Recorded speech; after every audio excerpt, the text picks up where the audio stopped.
특이한 게 네. 최근에 사실은 허경영 후보가 전화 엄청 많이 하거든요. 근데 지금 여론조사에는 안 나오죠. 제가 보기엔 여론조사에 넣어야 됩니다. 국민들 유권자들 다수를 대상으로 불특정 다수에게 네. 전화를 돌린 거기 때문에 네. 그 비용이 만만치 않습니다. 법을 사주라든지 대장동이라든지 이런 것들을 아주 이제 싸우다가 서로 핵폭탄을 만들어내는 거야. 그래 막판에 막 만신창이 될 때 내가 지지율이 급상승해. 그래가지고 내가 10%, 20%, 30%를 넘어서 그래가지고 대선에 붙는 그런 형국이야. 이분 얘기도 좀 주제로 짚어보게 됐네요. 왜냐하면 여러 정치권에서도 얘기가 많이 나오고 구장차장. 근데 최근에 이 투표 동료 전화 받으신 분 꽤 많다고 제 주변에도 많더라고요. 안녕하세요, 안녕하십니까, 허경영입니다. 근데 이게 전화 한 통당 40원 가량의 돈이 쓰이기 때문에 500만 명에도 2억 원이다. 꽤 돈이 많다. 이 부분에 대해서도 비용 얘기가 먼저 나오고 있어요. 네. 그러니까 이제 우리 국민들이 대통령 선거 때마다 늘 접하게 되는 이름 중에 한 사람이 이 허경영 후보가 아닌가 싶습니다. 그런데 이제 허 후보에 대해서 뭐 많은 국민이 지지를 보내진 않지만, 그런데 어떻게 보면 허황돼 보이는 공약인데 이것 중에 일부가 이 유력 대선 주자들이 공약으로 만드는 경우가 좀 있거든요. 이제 그런 점에서 보면 약간 돈키호테식 이 공약을 남발하고 있지만 그것 중에 일부는 실제 국민들이 원하는 공약일 수도 있다. 이런 이마만큼의 어떤 인지도와 약간의 지지를 가지고 있는 것 같습니다. 그런데 특이하게도 이번 대선에서는 투표를 독려하는 전화를 지금 불특정 다수에게 많이 보내고 있는 거거든요. 그런데 이 투표 독려 전화는 선거 운동이라고 보기도 좀 어렵고, 이게 아마 선관위가 유권 해석하기도 상당히 좀 어려울 겁니다. 그렇기 때문에 지금은 본격적인 선거운동 기간이 아니기 때문에 저것을 선거운동 비용으로 봐야 될 것인지, 아니면 말 그대로 공익적인 차원에서 이 뭐 투표 정리와 전화를 하는 것으로 이해해야 될 것인지 약간 헷갈리는 측면이 있습니다.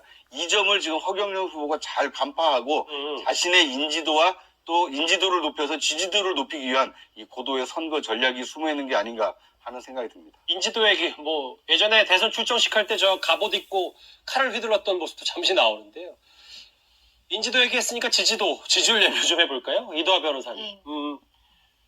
이게 다 오차범위 내기 때문에 여기 있는 부분들의 우열을 제가 말하진 않겠습니다만, 허경영 후보도 일부 특정 여론조사에서 꽤 지지율이 잘 나온다는 평가를 받고 있거든요. 이거 어떻게 받아들이십니까? 네, 구차장께서 이제 이 부분 인지도라는 얘기를 해주셨는데요. 사실 이 전화 돌리는데 저한테도 왔었어요. 그래서 제가 이 전화를 받고 좀 놀랐었는데, 이런 식으로 정말 그 불특정 다수를 상대로 이렇게 전화를 돌리면 일정 부분 이제 우리가 생각하기에 정치인들은 이 비용이 어디서 나올까, 그게 제일 궁금하거든요. 근데 허경영 씨는 이번이 대선 출마가 처음도 아니잖아요. 그렇죠. 그 전에 출마했을 때 선거 보전을 받을 정도로, 그 선거 비용을 보전받을 정도로 지지율이 나오지도 않잖아요. 그럼 도대체 이런 그 비용이 어디서 나와서 감당이 되는지, 따로 수익 활동을 뭐 활발히 할 근거는 없어 보이는데, 그래서 이런 부분이 이제 불가사의한 것 중에 하나고, 지금 말씀하신 것처럼 그렇게 전화를 지금 몇 달 동안 많이 돌리고 있으니까 인지도가 조금 올라가서 이런 부분이 있을지 모르겠지만, 이제 정책, 공약 갖고 본격적으로 토론회를 한다던가 이러면서 대선 주자들이 활동을 하게 돼도 이런 인지도격의 그 지지율이 유지가 될지는 살펴봐야 될 것 같고요. 본격적인 선거운동 기간에 들어가서도 지지도가 뭐 심상정, 안철수 이 두 분보다 더 나온다면 이게 정치의 희화화 이런 것도 우려해야 될 부분이 있으니까 좀 더 지켜봐야 할 것 같습니다. 그래서 지금 이재명, 윤석열 후보 향해서 두 분 싸우지 말고 내가 대통령 되면 두 분 모두 부통령 임명장을 드리겠다, 이렇게 호언장담하고 있습니다.